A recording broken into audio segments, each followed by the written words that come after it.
Warmachine board, battle reward. Cygnar versus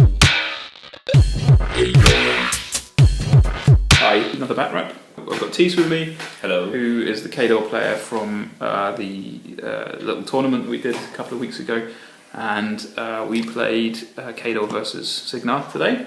Mm-hmm. So you played Sorscha 1. Sorscha 1, yes. I'll get your list up here and you can tell us about it. Yeah, my list consisted mainly of 3 jacks. So I had Sorscha, and in the battle group I had a Demolisher and a Juggernaut. Then to assist her I had Malakhov as a journeyman warcaster with Ruin. Then I had a minimum unit of Iron Fangs with the command attachment and the Iron Fang Kovnik, and a minimum unit of Winter Guards with 3 Rocketeers and the command attachment and Kovnik Joe, of course. And I had a group of Doomreavers with the Great Lord attachment. Mm-hmm. Should I talk about my basic plan? Or? Yeah, because you definitely had a plan. Yeah, indeed. So last time we played, I was using Maddox, I think. You were using Maddox, yes, yeah. genau. And I had a really nice feat turn. And did I use was it the trenches I used, I think, too? You used the trenches to great effect, and also what I remember the most are your horses, so your cavalry. I remember that I used them to great effect, and so basically my plan was I was expecting you to have great mobility with your horses, and I knew I couldn't do anything against it. So my plan was to basically steamroll with the jacks forward and to save my own objective. And then either to steamroll further on to your objective, or to to have a nice feat turn and to capture most of your troops. Yeah, so I've played against Sorscha 1 against Leon before, but I'm not sure the feat, I can't remember that well, but I'm not sure it was in Mark 2, I'm not sure the feat played that much of a role because of the threat of assassination. So it's hard to get her far forward enough. Yeah, true. But this time, the feat was pretty much the whole effectiveness of the list, wasn't it? The feat was very nice. Yeah. But we will come to that later. Yes, okay, so just go to my list. I've got it on the table here so I can just say what it is. So I've got Stryker 3, which is almost the same list I played last time. So Stryker 3's got Rowdy and a Stormclad, then a Genuine Warcaster with a Firefly, and then this time I've got Lattimore because I finally got my Lattimore model, so I'm very pleased about that. And then she's going to be accompanying 2 minimum units of Storm Lancers.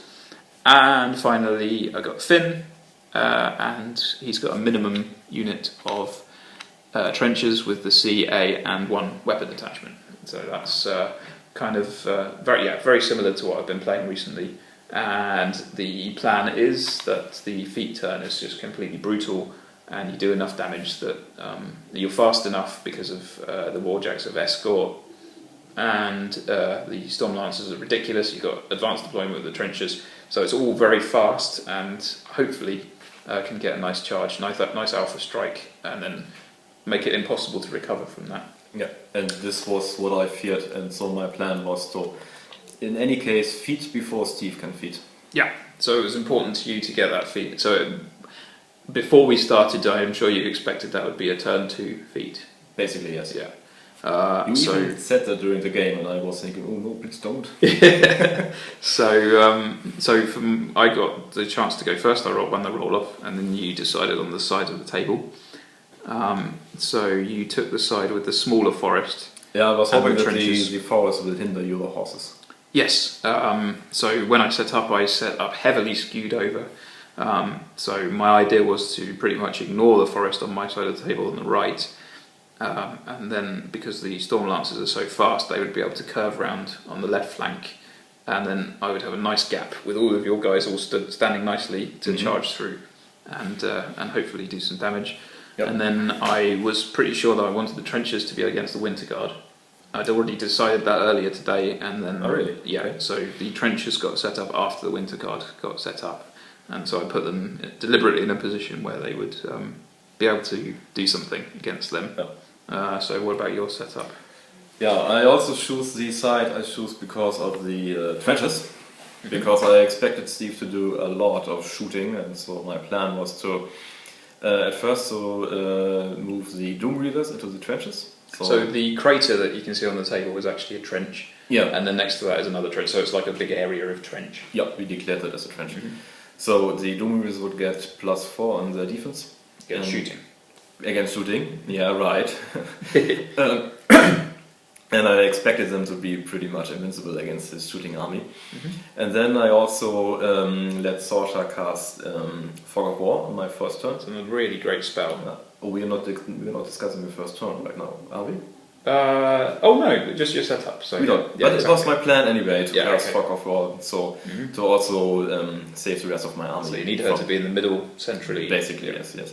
And in the last game, I made the painful experience that Iron Fangs do really die easily, even against some meager power 10 shooting or whatever can Cygnar bring on the field. Yeah. So I was hoping... If you've got enough shots, Yeah, then you can take them down. so I was hoping to get them in sheet wall and also to give them the +2 def from the concealment of Fog of War. And then, just as I said, my basic plan was to roll this whole phalanx of units just onto my objective and then from there on onto Steve's objective. So the way that we went, so the first turn got up on the screen. So the trenches went forward and did a dig in.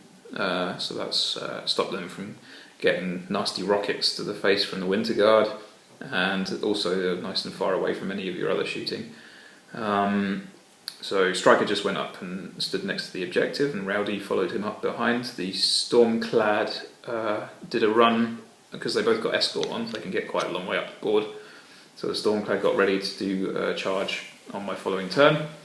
And yeah, as I said, all of the Storm Lancers, some of them are on the hill, and some of them are in front of the hill, and they just got ready to, because there's a forest on your side, so they're just getting ready to charge whatever happens to step forward onto those trenches in the next turn. And that's it pretty much, so it's just running up and digging in for the trenches and just sitting there and waiting to see what you do. Yeah, my first turn was also straightforward.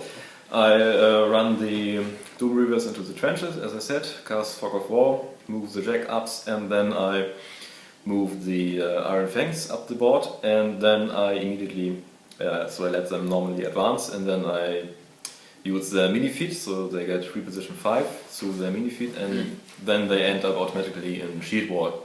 So I hope that would be usually what you have to do with them on the first turn. Yeah, especially if you get the second turn. Yeah, and I always do exactly that because it's almost like running. It's only 1 inch less, and then they are in shield wall. This is pretty nice. I think a lot of the shield wall in Mark III, a lot of the shield wall units got the ability to do an extra movement and still stay in shield wall, like the Retribution Halberdiers have got a similar sort of thing. Yeah, I think in Mark II, shield wall was always slowing you down pretty much, and therefore they changed that.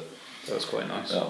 And also I try to position my Iron Fangs and the Doom Reavers as clever as I can, so that Steve is only able to charge maybe the first row, but not all of them. Well, I completely forget about Electroleap at that point, but Electroleap didn't matter in the end, as we will see in the next turn.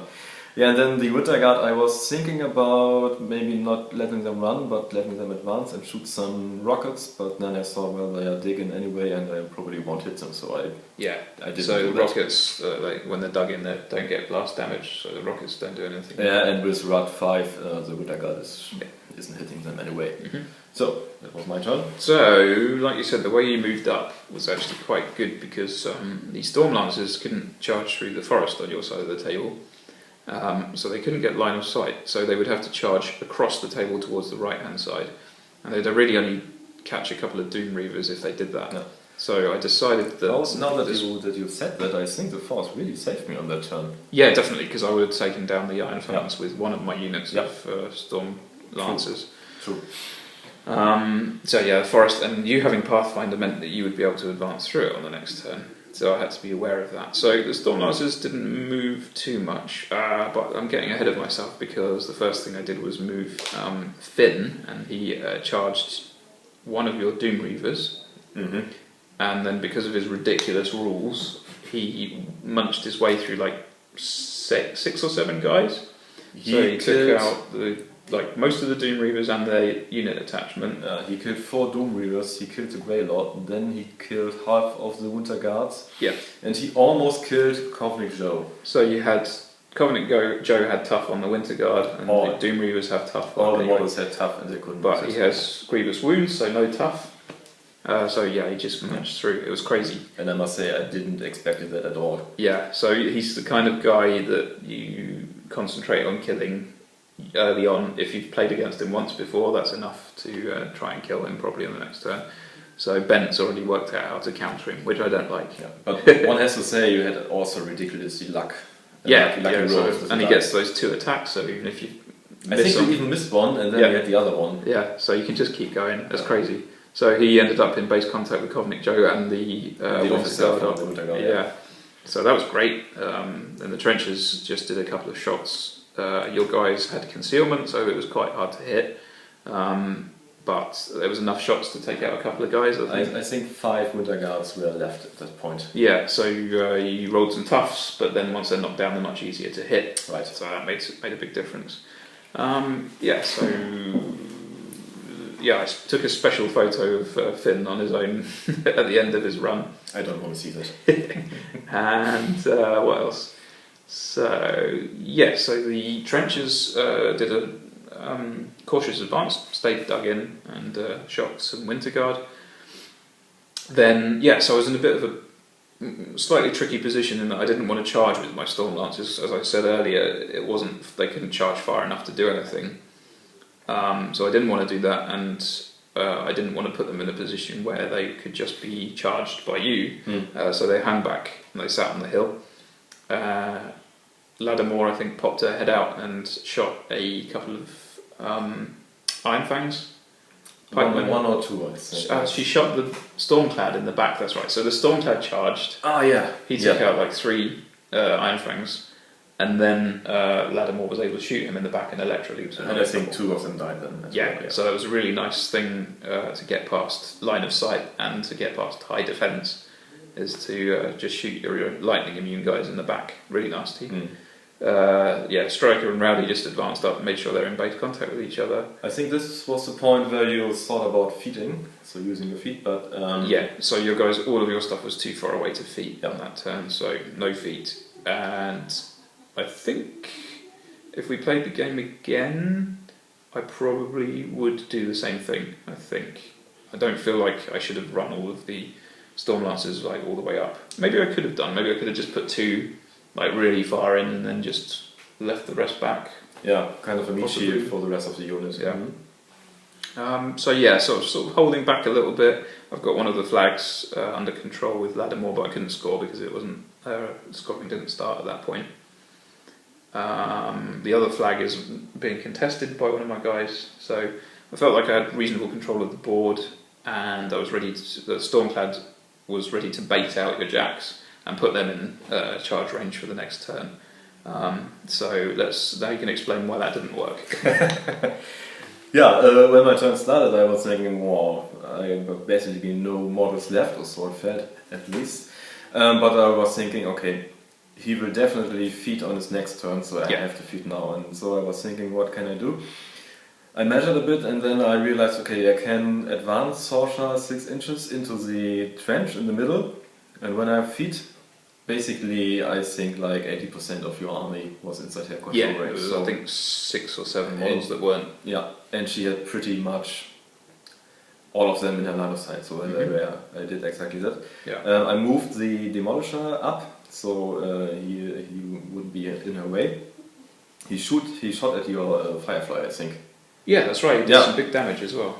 Yeah, he shot a hole in the middle of the deck, but no weapon was damaged. So, but anyway, so Sorscha moved up, turned on her feet, everything was frozen, and then she used the Wind Rush to so it's really to nice run back again. That she can feet and then move back away. She runs forward, freezes everything, and then she goes back to safety. And this was really my turn to shine. So the Winter Guard moved forward, moved out of the command range of the officer, but it because this only happened after the activation, they could still shoot. And I activated the mini feats, so they're using the spray attacks, and they basically killed, I think, like it was pretty good. 60-70% of your trenchers. Because the front row were frozen, so the they were complete hitting front, the almost complete all front of them. row was frozen. They were all easy kills for the Winter Guard, and also the flag was no longer contested. I think I made a lot more tufts than I should have as well. I think about 3 guys tufts. You were insanely lucky out of again 6 with the or dice. something, yeah. The dice were on your side this game. Yeah, definitely. Then, Rune moved in and killed your Stormclad pretty easily. Yeah. The Iron Fangs, they just... Three hits to kill the Stormclad, I believe it was.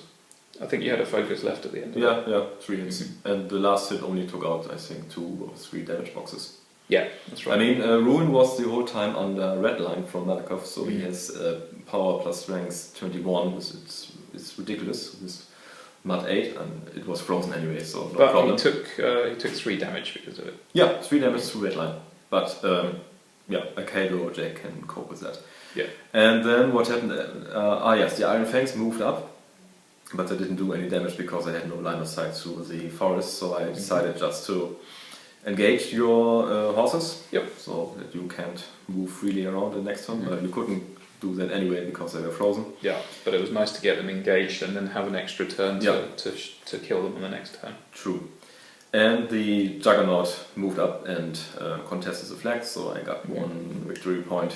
So we spent a lot of time with the Juggernaut trying to get in position that Rowdy wouldn't be able to charge him. But there basically was no position where you can contest the flag and not be charged by Rowdy. So I decided to contest the flag. Yeah. And the one thing I was thinking the whole time, I have this nasty little, what's it called, Finn? Finn, yeah. Right in the back. So he's already behind where Sorscha is standing. Right in the back of Sorscha. But luckily he was engaged by Kovnik Joe and the Winter Guard officers, so he would basically get 2 free strikes if he would try to get to Sorscha, and anyway, with defense 18 I wasn't too worried. So I got most of my armies frozen, so I had to defrost the Firefly and Rowdy and Stryker with a focus. And then I had, because you killed most of the frozen trenches, so basically what I had left was the guys who weren't frozen.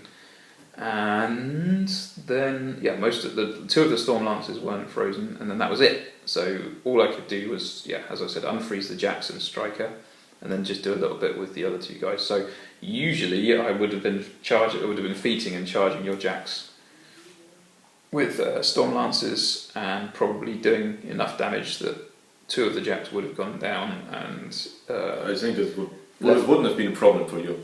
Yeah, and would have left you with not enough to win probably at that point, but frozen. So I didn't feat.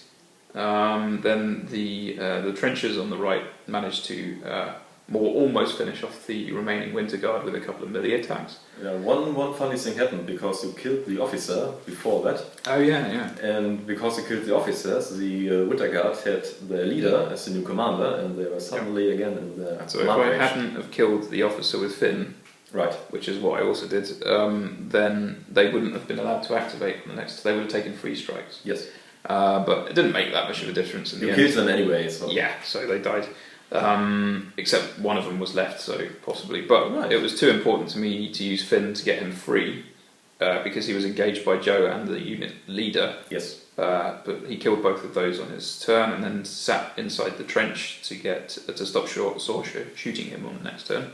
And he's definitely within charge range of her, so he's threatening an assassination on the next turn possibly. And then Rowdy charged the Juggernaut. Didn't do it. It took out the right arm, I think, but didn't do it. It took out the right arm, which was bad enough. But yeah, it didn't do enough to kill it. I think I had pretty bad dice on the last 2 attacks on damage, but the first attack was nasty, and the other 2 attacks they were not so hard. So I probably should have put Fury on Rowdy, and that would have probably helped me a bit there. That would have added. I think on average rolls you would have killed him. So that would have added 12 damage. But yeah. Anyway, so that was that. And the Storm Lancers at the front stayed where they were. The ones at the back. One of them popped his head round and shot one of the Iron Fangs and missed. Yeah, and the other one shot the Firefly in the back and Electra leaped onto an Iron Fang and killed him. I moved because I'm a bit worried now about your jacks charging my Storm Lancers on your next turn. So I moved my journey because the Firefly's almost dead. I moved the Journeyman Warcaster into block charge lanes there, and then finally I had to decide what to do with Stryker. So I was deciding whether or not I should move him over onto the right to put him around where Rowdy is, and then hopefully block charge lanes from your jacks who are exposed there. But in the end I thought I could probably take out an Iron Fang and then put Stryker far enough away that you still wouldn't be able to charge me. So I popped over to where the Storm Lancers are, shot an Iron Fang guy.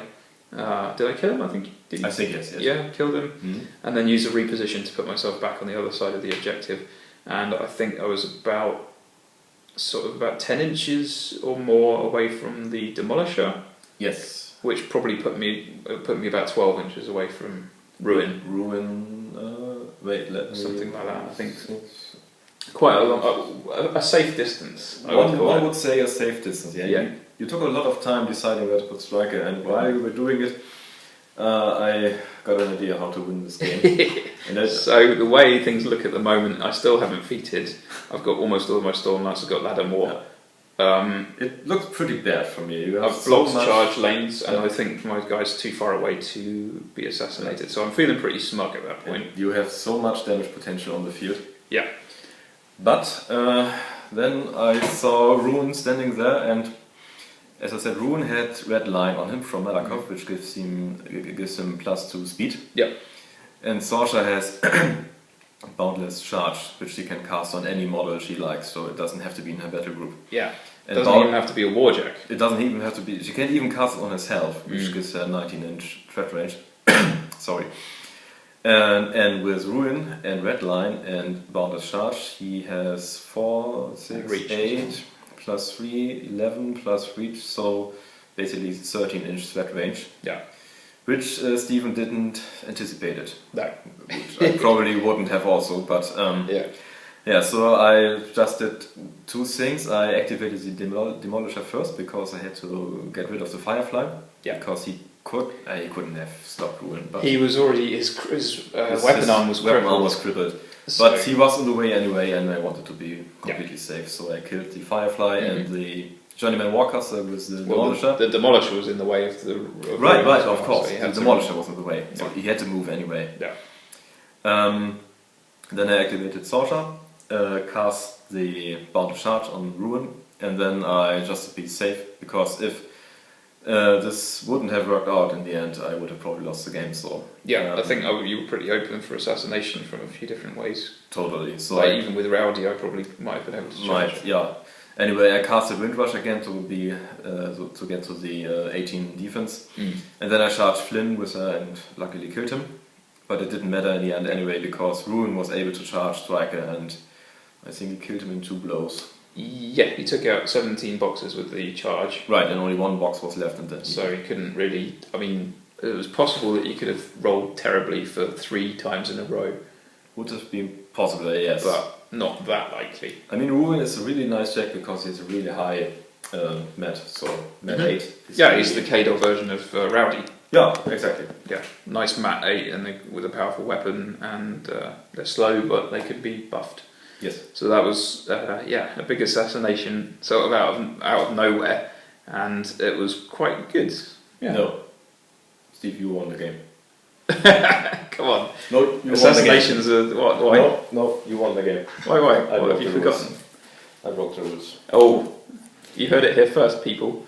What am I looking at? Oh, he doesn't have boundless charge. No, that's not the case. What am I looking at then? You're looking at Sacred Ward. No, everything's fine. Enemy spells. Okay. So you were worried that you had the thing that the Doom Reavers have got. Right, I just worried, oh no, Ruin can't be targeted by enemy spells. But it's enemy spells. Okay, so so shout out to any of our gaming group if you're up against Ruin on the Journeyman with Sorscha. Yeah. Or anything that can give boundless charge. Then you want to be more than 13 inches away from Ruin. Yes. So no, it was an excellent game actually. It was felt quite tactical. It was a really nice game, and it was so. Yeah. It was always going from one side to the other. Your first turns were very strong. Yeah, it was good. I mean, Finn was ridiculous. It was really good fun just playing that part of it because he was just munching through those infantry. Finn was like two Doom Reavers combined into one model. Yeah. I think the Doom Reavers were really afraid when they saw him coming. The only way it would have been more fun is if I had a chance to charge with the Storm Lancers. But I think that's the problem with this list, is that if you have a good defensive feat, then you can stop me doing my charge on the turn I want to, and then that gives you enough movement, enough flexibility to probably still win. So it's pretty strong without its feat, this list, but if you can do something like stopping me from moving, so against Haley 2, for example, or I can't think of any others, stuff that stops you from moving and attacking, or Sorscha 1 with freeze, then that really shuts down the list quite heavily. Or maybe something that can drop clouds, so that you can block line of sight and you can get your charge. Yeah, something like that would be pretty good. So I don't have any Pathfinder, for example.